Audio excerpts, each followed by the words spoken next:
Bueno, vamos a comenzar ya porque a las 9 tenemos que marcharnos de la sala, entonces no nos queda mucho tiempo tampoco. Falta mucha gente por venir, pero ya os dijimos que fuerais un poco puntuales por este motivo. En primer lugar, daros las gracias a todos, porque sin vosotros este acto pues no tendría cabida ni lugar. Y me gustaría también dar las gracias a unas personas que nos han ayudado. Nos han ayudado pocas personas, pero hay alguna que otra. En primer lugar, me gustaría agradecer a los órganos competentes de la Universidad de Castilla-La Mancha y en especial a Llanos López, por haber intermediado entre la universidad y nosotros. Sin ella pues no estaríamos aquí tampoco. Y a Flora Molina, que creo que no ha venido todavía, de la Diputación Provincial de Albacete, también por su apoyo y sobre todo en el plano burocrático, instancias y demás, y también por mediar para que fuera el acto en la Diputación, que al final pues no pudo ser. A Paco Avieta, está por ahí, por facilitarnos algunas labores de merchandising, sobre todo el CD que tenéis en las manos, ha sido gracias a él. Y bueno, pues más y más, ordenador, en fin, todo este tipo de apoyo informático. También a Carlos Caballero, que a última hora hemos tenido que decirle que viniera porque la azafata, que en principio la editorial decía que iba a venir, pues no ha venido. Y a Olga Olivas, que es mi hermana también, primero por el PowerPoint que estáis viendo a mi espalda y segundo por captar todas estas imágenes. Y yo quiero dar un agradecimiento, bueno, se me olvida, Jesús Aldicoberri. Jesús Aldicoberri, le quiero dar las gracias por empezar la página web que tenéis en el libro, en la portada, que ya tendrá un buen desarrollo. Y yo quiero dar las gracias particular y personalmente a José Luis, a mi amigo José Luis, porque cuando leáis el libro os vais a dar cuenta que está escrito en primera persona. Él escribe el libro. Yo no he tenido oportunidad de poderlo escribir, no he podido escribir ni un capítulo, y a lo largo de mis viajes le iba redactando como podía lo que me iba aconteciendo y él lo iba escribiendo. Entonces yo sí que le quisiera dar las gracias a José Luis por haberme apoyado, en primer lugar, por haberme escuchado, siempre me ha escuchado, por haber tenido la paciencia que ha tenido conmigo y por haber escrito el libro, porque lo ha escrito él. Mi apoyo ha sido un poco moral y ha sido un poco pues apostillar ciertos capítulos. En realidad el libro es suyo y es su mérito. Yo simplemente, pues, aunque aparezca como coautora, no lo soy realmente. Simplemente son capítulos que nos han pasado a los dos en determinadas circunstancias, pero los ha escrito él. El mérito es de él. Bueno, vamos, en primer lugar, gracias Raquel. Se nos olvidó dar las gracias a Miriam. Ah, sí. Miriam ha criado mi sobrina y es la diseñadora de la portada que tenéis aquí. No ha llegado todavía, pero está a punto de llegar. Miriam fue la primera que empezó a sufrir un poco la problemática de escribir el libro, o sea, digamos, ya presentarlo, llevarlo a la editorial. Fue la primera persona que empezó a sufrir pues, nuestras prisas, nuestras vacilaciones y bueno, pues la muchacha lo hizo lo mejor que pudo. Y bueno, la verdad es que la portada se ve muy bien, de hecho nos han felicitado por ella. Y seguramente sea la portada de la saga de libros que estamos escribiendo. Ya os doy una noticia, nosotros actualmente estamos escribiendo la continuación de este libro, porque este libro se terminó de escribir hace un año. Entonces, desde hace un año el libro está en manos de la editorial. Que tiene su mercado y en principio se aparece hoy de una manera rocambolesca, o sea, con deciros que hace una hora no teníamos libros. Yo hace una hora y media estaba en Medellín con mi coche, porque resulta que el coche de la persona que el otro día casualmente se ha estropeado en Medellín y he tenido que ir a por los libros ahí. Raquel se ha saltado, si os habéis fijado, se ha saltado la parte que suele preceder a todo esto y es el agradecimiento a la editorial. La editorial tenía que estar sentada ahí, donde está el ordenador, y la editorial nos tendría que haber presentado, como es lógico en estos casos, hacer una introducción, contar sus loas y alabanzas y luego dar los pasos. Entonces la editorial no está. Nosotros hasta cierto punto casi preferimos que no esté, porque no tendríamos nada que agradecerle, desgraciadamente o afortunadamente no tendríamos nada que agradecerle. Bueno, una vez dicho esto, esos minutos que le correspondían a la editorial, pues los tenemos nosotros.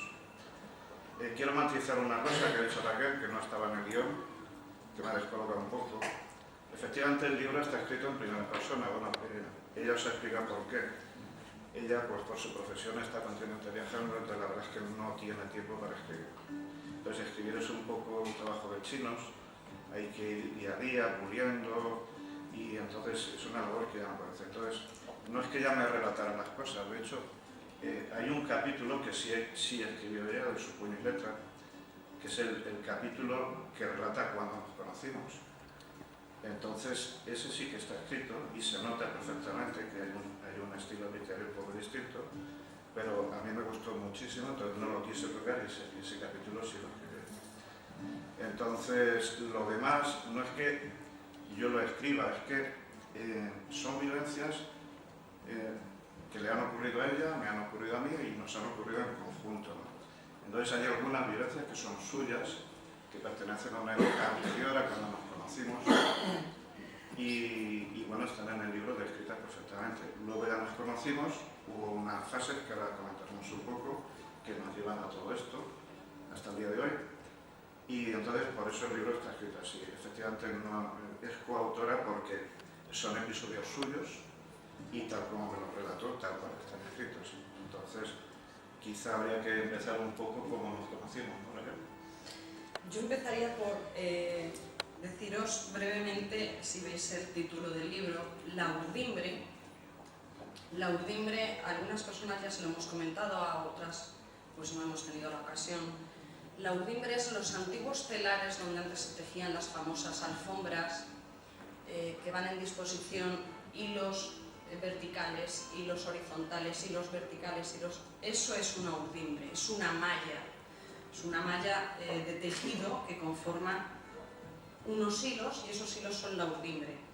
Bien, nosotros trabajamos siempre con imágenes, porque claro, dada la distancia que teníamos entre nosotros, eran cientos de kilómetros, todos los días teníamos que ir hablando y concretando cosas, nosotros trabajamos mucho con imágenes.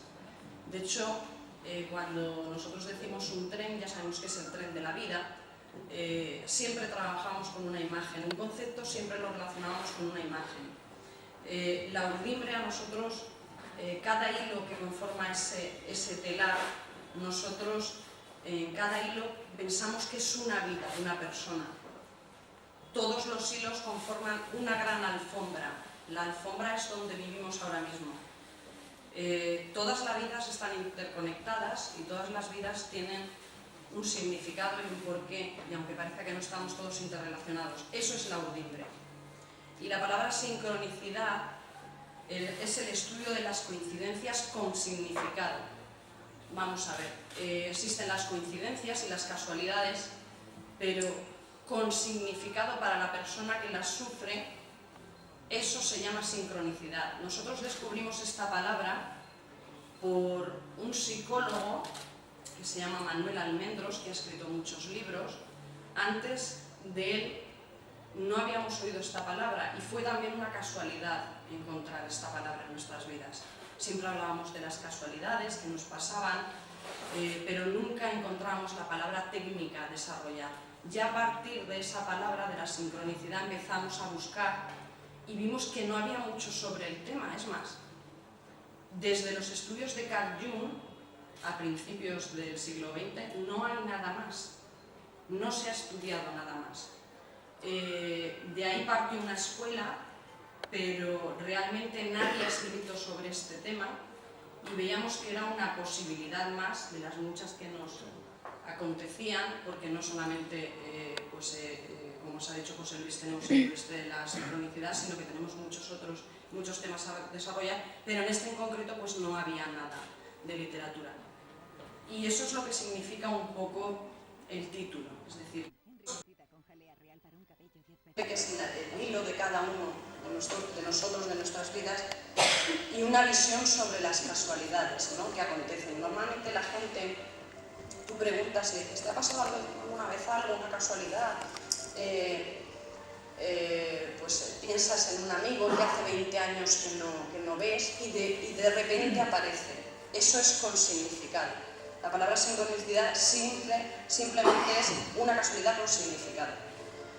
Y bueno, pues esa es un poco la explicación que yo quería hacer de entrar en... Ese es un poco el libro. Lo que nos ha llevado a escribirlo es ya harina de otro costal. A ver, nosotros nos conocemos primeramente por el tema profesional. Yo tenía una visión de la vida un poco especial, de las cosas, de los momentos, de las situaciones, que José Luis no la tenía. Yo me empeñé, no sé por qué motivo, ni por qué lugar, en que mi visión la viera él también, a través de una perspectiva muy subjetiva. Era una tarea un poco difícil porque mi sentido de la vida y de las cosas pues dista mucho del que a lo mejor tenéis vosotros. No por nada, yo no soy nadie especial ni me creo nada especial, pero sí que soy una persona muy observadora en muchos aspectos y tengo otra concepción de las cosas. En ese momento, cuando empezamos José Luis y yo nuestra andadura como amigos, empecé a contarle algunas cosas que él no entendía, claro. Es más, nos hemos traído el libro a propósito. Yo bruscamente desperté a José Luis muy bruscamente.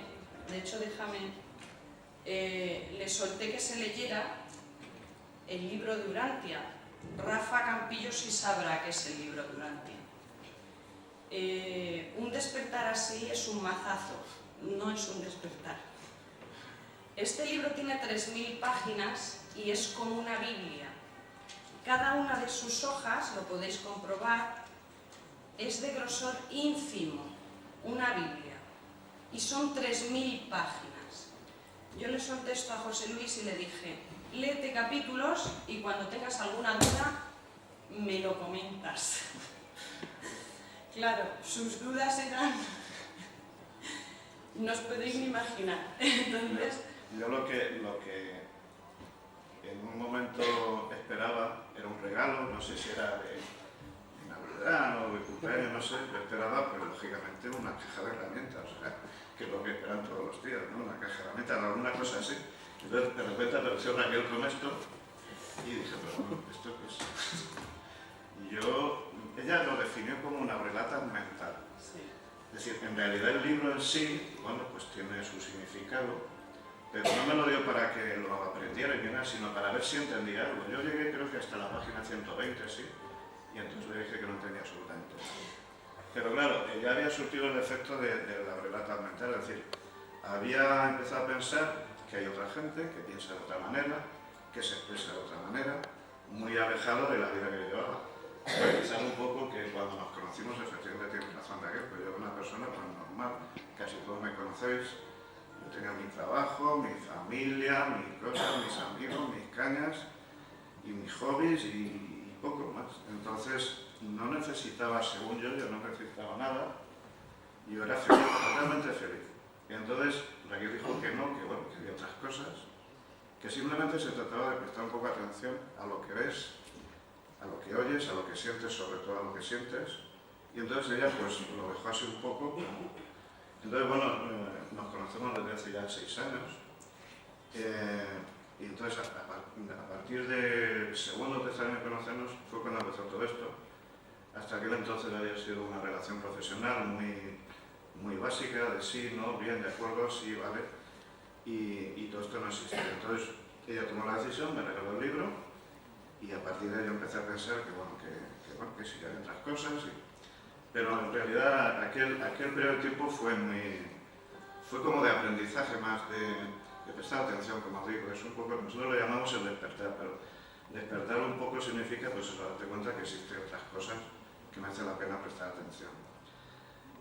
Cuando nos conocimos como digo, el despertar, Raquel generalizaba, o sea, no particularizaba a mí, sino que ella generalizaba lo que es el despertar de la gente, que la gente no se fija, la gente pues va a vivir su vida muy rutinaria, el día a día es muy rápido y no quedan tiempo para estas cosas. Entonces, estas cosas suceden, la mitad de las veces, la mayoría de las veces, pasan desapercibidas, no le damos importancia. Entonces, ella sabía, y no me lo decía, que al cabo de un tiempo, cuando ya estás un poco ya preparado, entonces empiezas a darte cuenta de que cosas que te han sucedido que puedan tener un significado, puedan tener una explicación. El tema de la sincronicidad, la palabra, como ha dicho Raquel, nosotros al principio, cuando empezaron a pasarnos experiencias sincronísticas, que fue no hace mucho, fue hace unos 2 años, en el año 2006 concretamente, cuando empieza el libro. Entonces, hasta aquel entonces no teníamos noción de todo esto. De hecho, el concepto de la audimbre fue el primer concepto que manejamos, porque no sabíamos qué, o sea, estuvimos navegando durante un año en conceptos que le teníamos que poner nombre, ¿no? Lo de la audimbre, pues, como ha dicho Raquel, por el tema de los siglos de la vida, pensamos que en un principio nosotros hemos ido en un espectro de apreciación desde un punto de vista, en principio, religioso, es decir, esto pues alguien tiene que organizarlo, alguien tiene que mandarlo, y esto es un milagro. Luego, cuando conocimos a Carl Jung, que es la única persona que estudia estos temas científicamente, junto con un colega suyo, un tal Wolfgang Pauli, que fue premio Nobel de Física. Entonces, este señor lo estudió desde el punto de vista racionalista, es decir, se apartó totalmente del tema de la intervención divina y empezó a estudiarlo a ver si tenía algunas reglas que pudiéramos entender. Desgraciadamente, este hombre se pasó toda su vida intentando entenderlo y al final no lo consiguió entender. Y a él, curiosamente, solo le pasó en su vida un episodio sincronístico que él lo relata, que la verdad, comparado con lo que nos ha pasado a nosotros, es ridículo. Mira, nosotros simplemente queremos explicaros que este es un libro muy subjetivo, son experiencias acontecidas a los dos, a uno de nosotros, a él o a mí, individuales, y que nosotros ni somos filósofos, ni somos teólogos, ni somos licenciados en psicología, no somos nada, somos un par de personas que un día tuvieron un grosor de servilletas de papel de bares lo suficientemente grande como para recopilarlo en un libro. Y digo lo de las servilletas de papel de bares porque como yo no tenía tiempo de escribir, como os ha dicho José Luis, pues yo me dedicaba a recopilar esa información en servilletas de papel de bares. Y cuando ya el clip no daba a más, le dije a José Luis, pásalo a Word. Sí, así fue. Y fue un poco así, sí, ¿eh? No os creáis que nosotros ni somos iluminados, ni hemos fundado nada. No, lo que pasa es que cuando ya nos dimos cuenta de que era un tema, vamos, al principio parece que estás solo, ¿no? Te pasan cosas raras, te da miedo contarlo, porque tienes que empezar a hablar un poco de lo que tienes dentro, de tus sentimientos, del alma y de conceptos así que se van un poco de la racionalidad. Entonces al principio nos daba un poco de rubor contarlo, pero en el momento que supimos que no era una cosa rara, sino que era una cosa que estudia la psicología, y además está en los temarios de psicología de las facultades, digamos como que por fin nos relajamos y decimos, bueno, vale, efectivamente no somos iluminados, sino que esto le pasa a muchísima gente, de hecho creo que le pasa a todo el mundo. Pero ahora hay una frase que resuena porque estaréis preguntando, conforme vamos hablando, si para vosotros queréis saber qué es esto. Y ahora hay una frase que define perfectamente la sincronicidad para que lo entendáis todos. ¿Veis? Esa que dice, es un refrán que dice, hablando del rey de Roma por la puerta sono. Bueno, pues eso es un refrán que define la sincronicidad. Es decir, yo creo que a todo el mundo en esta sala le habrá pasado alguna vez que de repente le viene la imagen de una persona, un recuerdo, un pensamiento sin venir a cuento y a los 2 minutos dobla la esquina y se encuentra esa persona. Entonces, la gente eso, vale, le pasa y dice, oh, qué casualidad, hablando del rey de Roma y tal.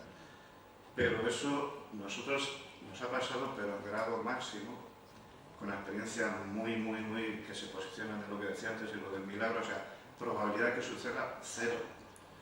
Y entonces llegó un momento que decidimos un poco empezar la andadura esta, y ahí empezaron lo que dice Raquel de las servientas, porque nos pasaban cosas, claro, nos pillaba en un bar, nos pillaba de viaje, o ella estaba en Galicia, yo estaba aquí, y me llamaba, mira lo que me ha pasado, entonces había un poco que poner todo esto en orden, y al principio pues eran por servilletas, y bueno, así empezó a ir un poco. De todas maneras, yo deciros, si no estás lo suficientemente perceptivo para poder ver esa sincronicidad, no la ves. O si la ves, normalmente es lo que la mayoría de la gente dice, bueno, esto es una casualidad, y lo echa al saco del inconsciente o del subconsciente o del saco de, pues mira, ahí se queda y ya está. Ha sido un simple hecho casual.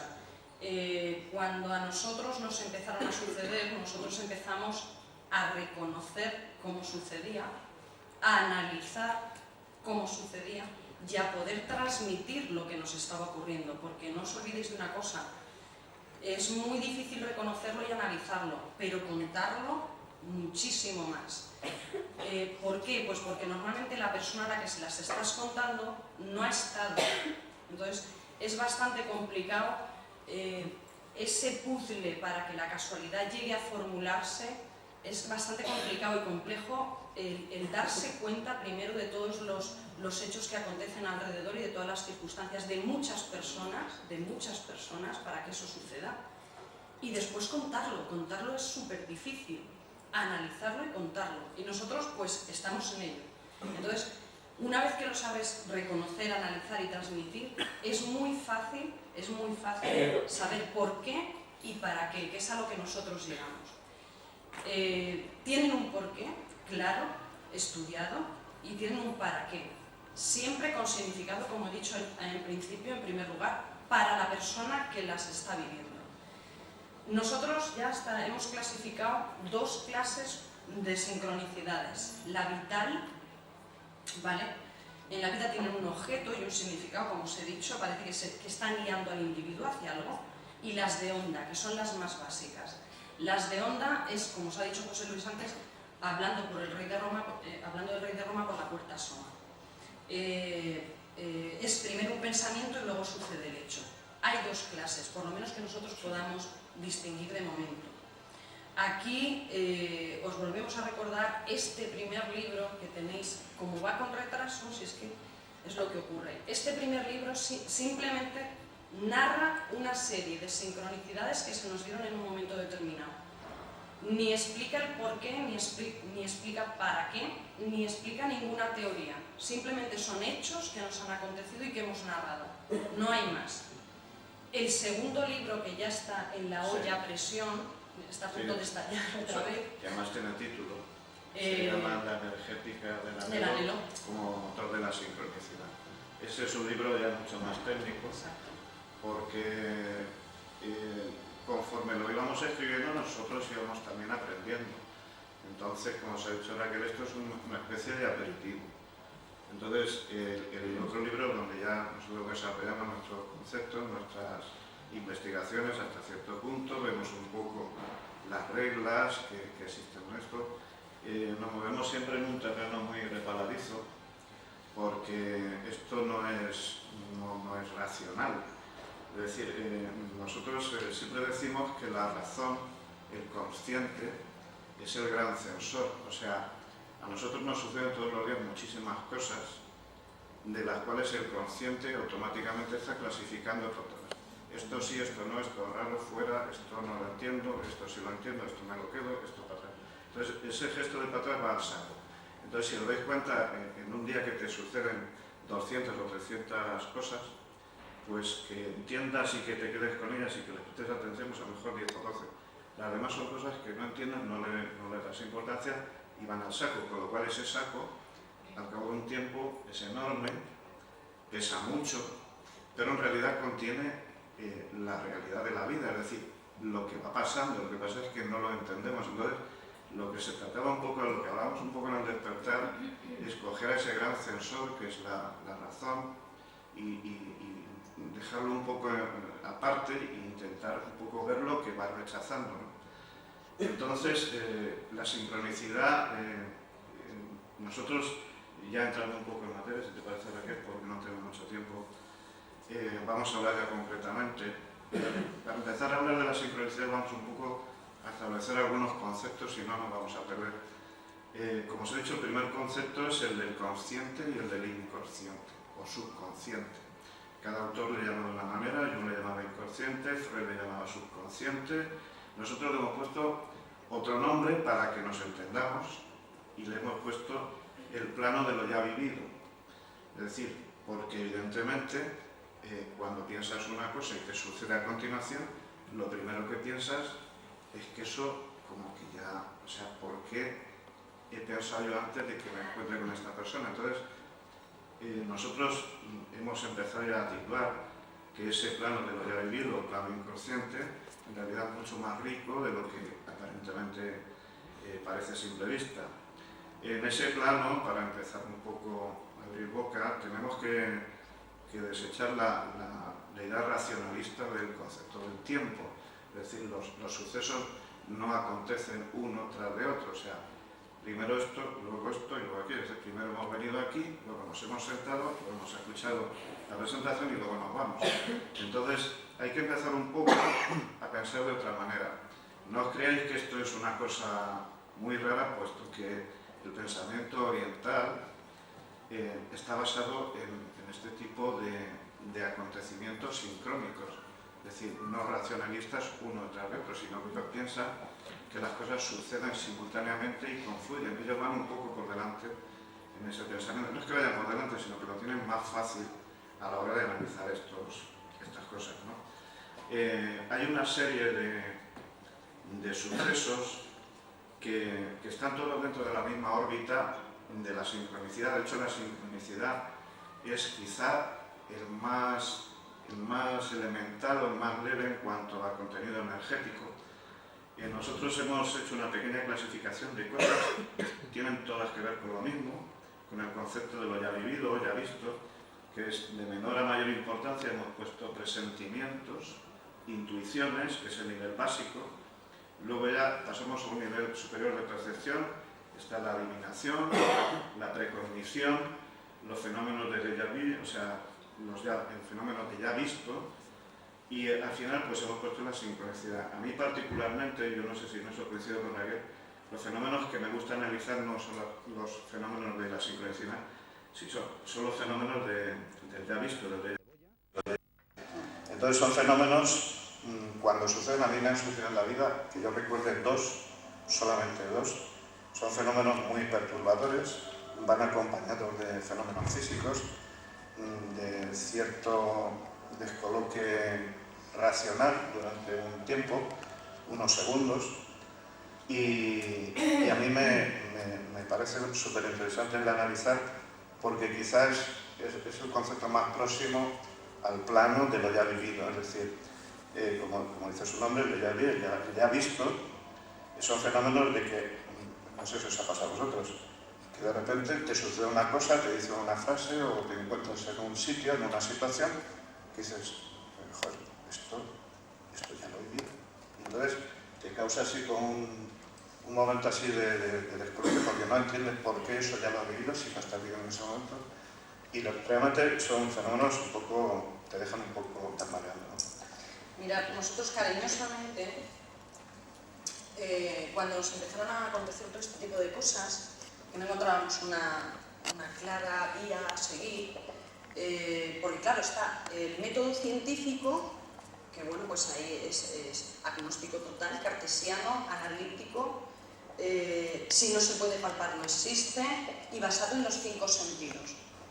En principio nosotros desechábamos este método.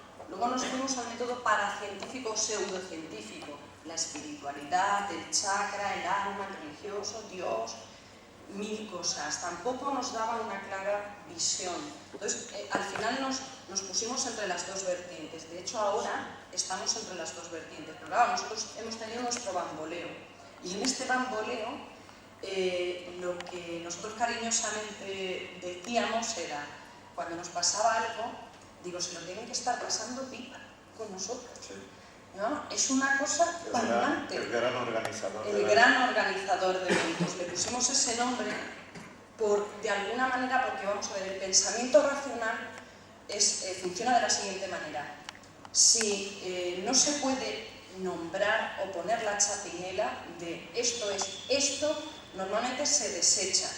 Así de claro. Lo que no entiende uno, al saco, se desecha. Entonces, para poderlo entender, nosotros tenemos que tener una visión de algo, como os he dicho al principio. La visión, el organizador de eventos sincronísticos. Qué bonito. Alguien, imaginaros, con una gran mesa mezcladora, cual técnico de la NASA, con un montón de botones y de luces, intentando que yo, que estoy en Galicia, y que José Luis, que está en Asturias, pues un día cualquiera nos encontremos en Madrid. La probabilidad de esto, creerme, es cero, porque ni yo sabía dónde él estaba, ni él dónde yo estaba. Y lo vais a leer en el libro. Fue increíble, vamos, lo que alguna gente tacha de milagro. Entonces, para poder entender todo eso nos reíamos. Claro, al principio era una cuestión de, ¡guau, qué chufla!, ¿no? ¿Qué cosa? ¿Qué nos ha pasado? Mira lo que... Le tuvimos que poner un nombre y fue el organizador de eventos sincronísticos, así tal cual. Este tío se lo tiene que estar pasando bomba porque ha mezclado esto con esto, con esto. Lo que pasa es que en el libro no se cuenta una cosa, y os la voy a explicar yo. En mi parte, porque claro, él escribe su parte, en mi parte intervinieron 7 personas en 7 lugares distintos y a hora indeterminada. Es decir, yo estaba trabajando en Galicia, en Asturias, perdona, y tenía a mi representante de Asturias, había quedado con un señor en León bajando, había quedado con otro señor en Madrid bajando, mi jefa me estaba llamando desde Murcia diciendo que a ver cuándo venía, etcétera, etcétera. La probabilidad era nula porque yo tenía mucho a mi alrededor. Entonces, estudiando todo ese campo de alrededor mío, tanto el de Madrid como el de León, como el de Murcia, como mi jefa, como una serie de circunstancias, llegas a una conclusión y en realidad dices, ¿qué manejo? O sea, yo me quito el sombrero ante este ente, persona, alguien, algo, energía, no sabemos cómo nombrarlo, el organizador, porque qué mente, oye. O sea, para poder volcar y tocar los hilos de manera que confluya hasta llegar a un punto, ha tenido que tocar muchos hilos y muchas vidas y muchas personas y muchos puntos. Aquí tiene que ver muchísimo una parte fundamental y es el tiempo y el espacio, 2 claves para mí básicas. El espacio, porque el espacio lo pueden, entre comillas, acortar o alargar a su antojo, y es cierto. Es decir, llega un momento que el tiempo para mí pasa tan lento y para la otra persona pasa tan rápido que tiene un porqué. Y yo lo he estudiado, es decir, el tiempo juega un papel fundamental y el espacio también, pero más el tiempo. Porque es yo creo que la única clave que tienen para poder hacer estos incisos que os decía antes José Luis, del consciente, es decir, para poder ellos sumergirse en nuestro consciente y que nos demos cuenta de estos destellos, normalmente lo hacen a través del tiempo. Lo tengo comprobado en más del 90% de las cosas que me han pasado. Y es así. Sí, efectivamente, en el libro, digamos que falta la parte del otro, o sea, en sus eventos falta mi parte y o sea, al contrario, ¿no? Concretamente, en este evento que cuenta ella, que fue el primero, el más impactante, el que realmente nos dio pie a escribir el libro, porque si no hubiera pasado seguramente nos hubiéramos perdido en un mar de pequeñas anécdotas sin importancia. A mi parte, o sea, mi parte fue muy simple, yo estaba, ella lo ha dicho, pero yo estaba en Galicia y ella estaba en Asturias. Y un buen día, pues cada uno cogió su marcha y caminó hacia Madrid. Entonces no nos encontramos en Madrid, nos encontramos en un punto de la meseta castellana, en una gasolinera perdida de la mano de Dios, en unas circunstancias muy bonitas y muy especiales que están en el libro. No fue así de sencillo, con fenómenos de todo tipo, nieblas, despistes, paradas, frenazos, bueno, una panoplia, como dice ella, que le estaba pasando puta madre a este hombre. Entonces mi tiempo yo sí lo observé, a posteriori, porque empezamos a analizarlo. Yo observé que yo cogí el coche y yo bajaba por la autopista pues a 100, 110, que es una velocidad que yo no suelo ir en la autopista, ¿no? Nunca voy a esa velocidad. Y yo iba muy despacio, parando en un montón de sitios sin venir a cuento. Yo no suelo parar cuando voy de viaje en un área de servicio a tomar un café, jamás lo hago, si acaso echo gasolina. Entonces yo noté que el viaje era raro, pero raro, muy raro. Yo no sabía por qué, de hecho todavía no sé analizar ese viaje. Ella, su tiempo, hablando del tiempo, que es el factor sincrónico, su tiempo fue muy acelerado, tropezando con un montón de gente que la citaba, que la retrasaba, que la llamaba. Entonces, este organizador, si no vamos al punto de vista un poco espiritual, o sea, que alguien dirige esto, efectivamente tiene que coordinar muchísimas cosas. Deciros una cosa importante, para que no penséis que esto son alucinaciones nuestras. Afortunadamente, cuando ya llevas una serie de eventos que te suceden, empiezas a echar de menos que haya un testigo, ¿no? Porque claro, lo tienes que contar. Afortunadamente, aquí está mi hija Carmen, mis hijas han sido testigos de 3 de ellos.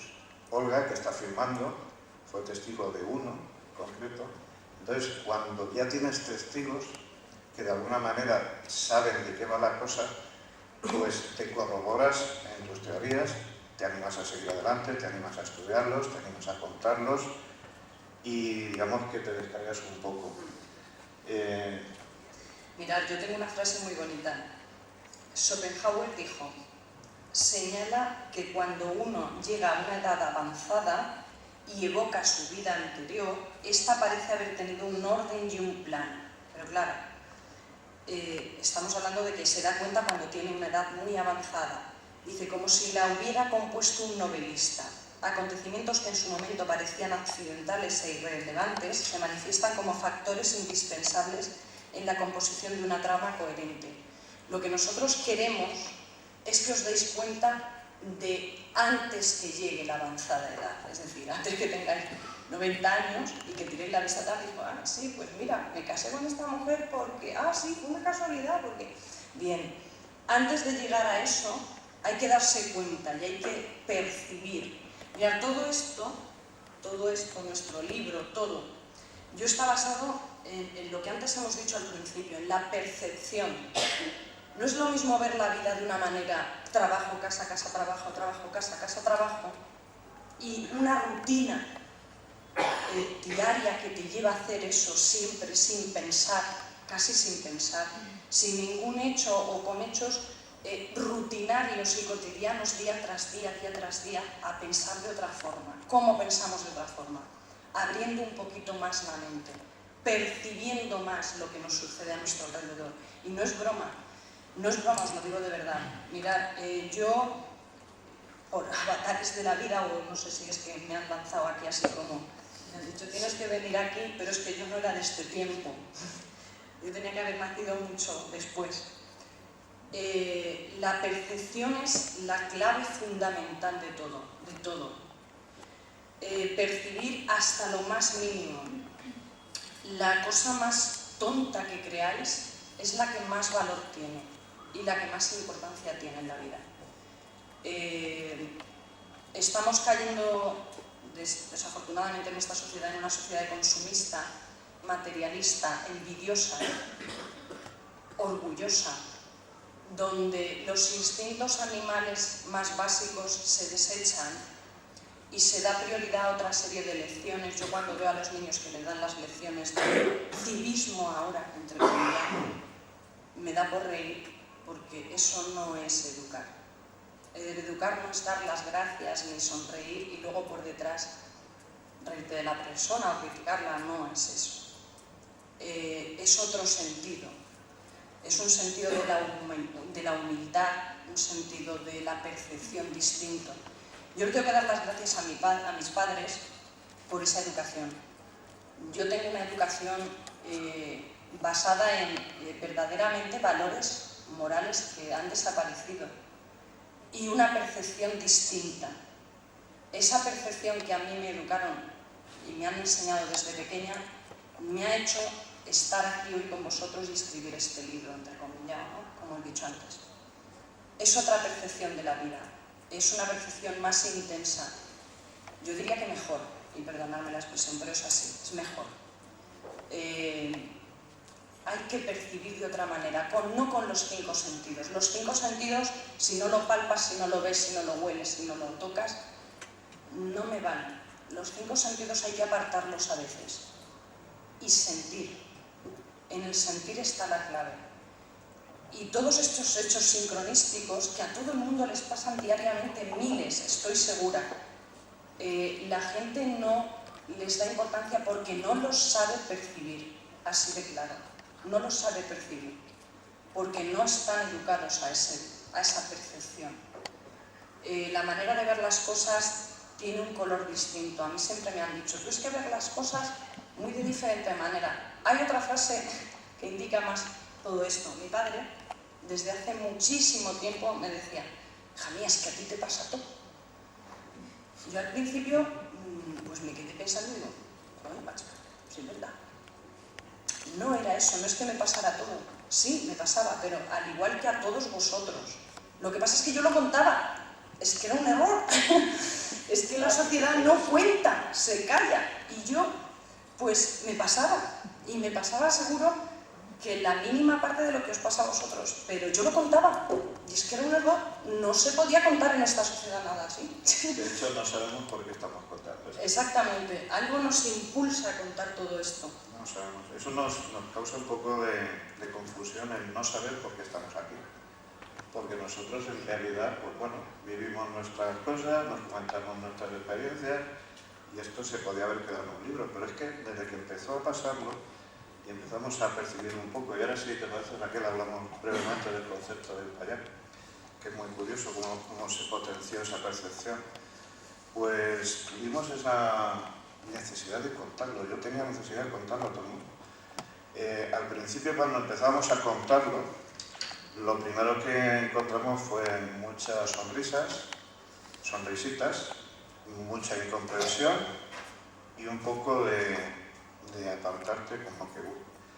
de hecho, nosotros eso no nos afectó, es decir, el hecho de que la gente no nos comprendiera, en un principio no nos afectó. Nos fuimos apartando un poco del hecho social, la gente nos veía como un poco raros, vale, llegaron hasta ahí. Hasta que un día una persona que está aquí sentada lo clavó, o sea, lo definió perfectamente, nos dijo que es que estábamos un poco para allá. Entonces sonreímos muchísimo porque por fin alguien nos había dicho que nos estaba pasando. Y entonces el concepto del para allá y el para acá ya tomó un sentido en nuestra vida, es decir, voluntariamente nos habíamos posicionado en un sentido perceptivo distinto. O sea, nos gustaba observar cosas que los demás, pues bueno, las veían, pero no les daban importancia. Entonces, nosotros nos fuimos un poco conformando nuestro concepto del payá, es decir, como ha dicho Raquel al principio de la presentación, nos dimos cuenta enseguida que nuestro lenguaje hablado era muy pobre, o sea, no nos comunicábamos hablando. Necesitamos generar imágenes comunes, pues, por ejemplo, un coche, un tren, un mar, y sobre esa imagen, como ha dicho ella, pues construir y comunicar. Entonces, en el concepto del payá, cuando estábamos trabajando y pasándolo muy bien con esas imágenes y esas observaciones y esas percepciones, pues observamos efectivamente que la gente pues, no estaba con nosotros, estaba pues, un poco para acá.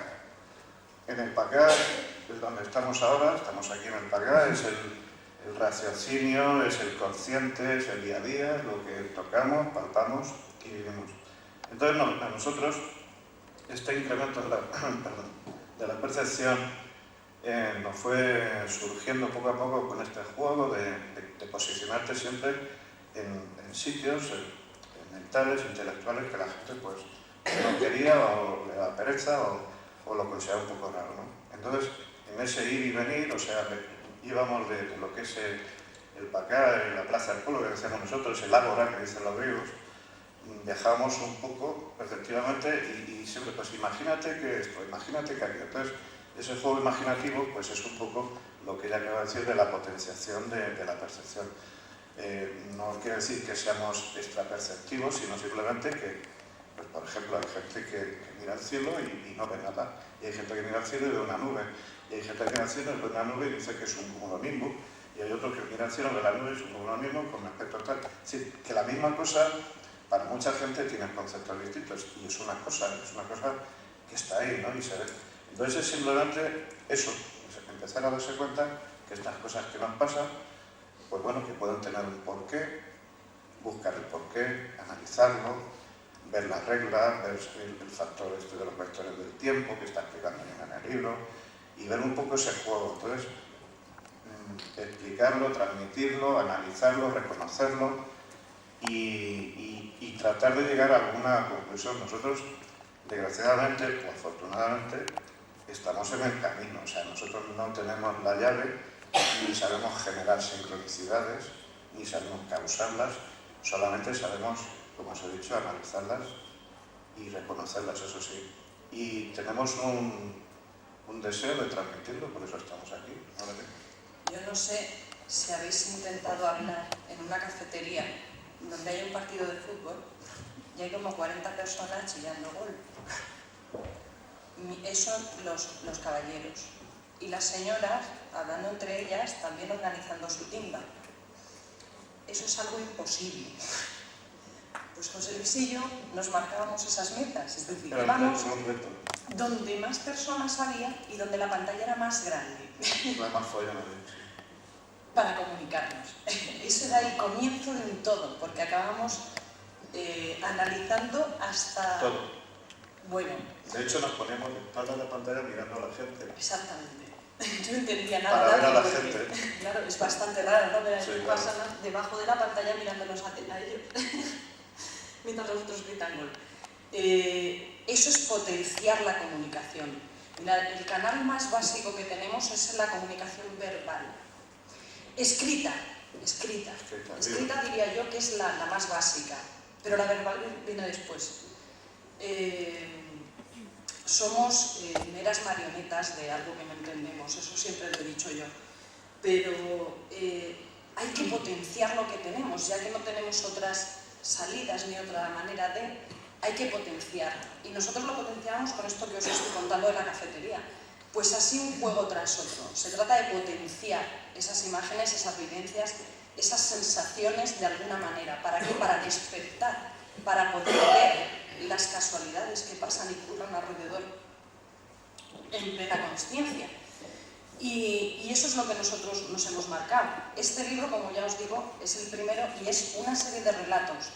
En el segundo ya entramos a trapo y ya sabemos, yo creo que no a ciencia cierta, pero ya sabemos más o menos por qué, cómo y de qué manera. Sí, algo ya has dicho de las energías de hombres.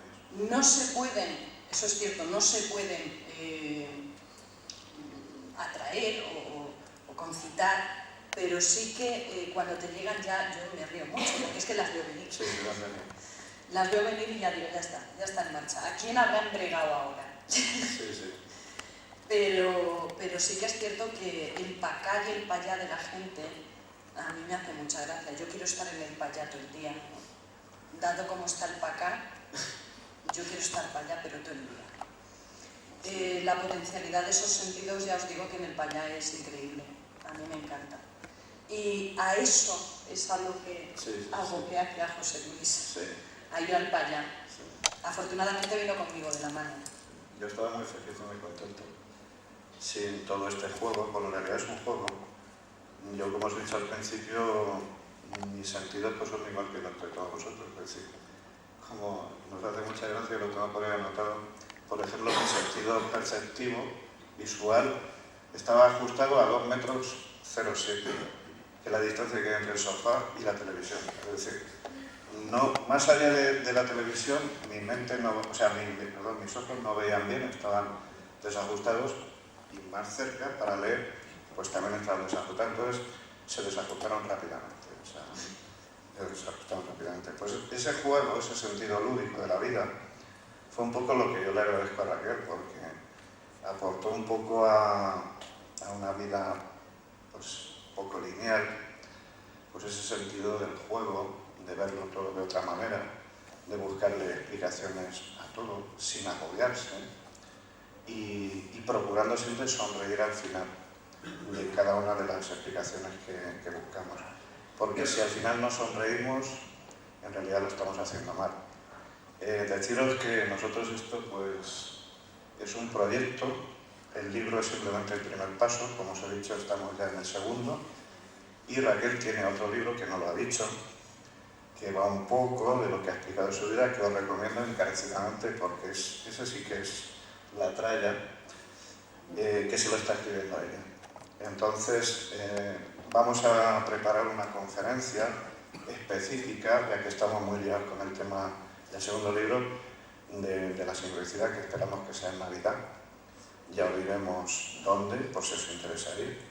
En esa conferencia hablaremos exclusivamente de lo que hasta ahora llevamos reconocido. Digamos que de alguna manera es un poco un avance del libro. El libro queremos que esté presentado sin tanto avatar como esta vez, algo más tranquilo, para el año que viene, más o menos por estas fechas, y se os comunicará. Yo quería, si os parece, porque en estos actos, por lo visto, lo típico es leer algún pasaje del libro.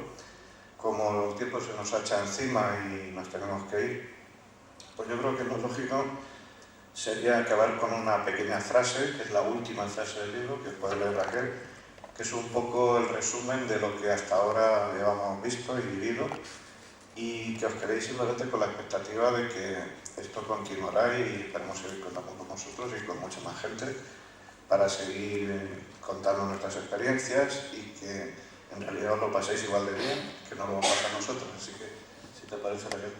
Y dice así: no busquemos respuestas porque posiblemente éstas estén ocultas en nuestras preguntas. Lo que pasa es que todavía estamos aprendiendo a leerlas. Reconozcamos humildemente que apenas sabemos hablar, solo sabemos balbucear torpemente. Bueno, muchas gracias. Muchísimas gracias.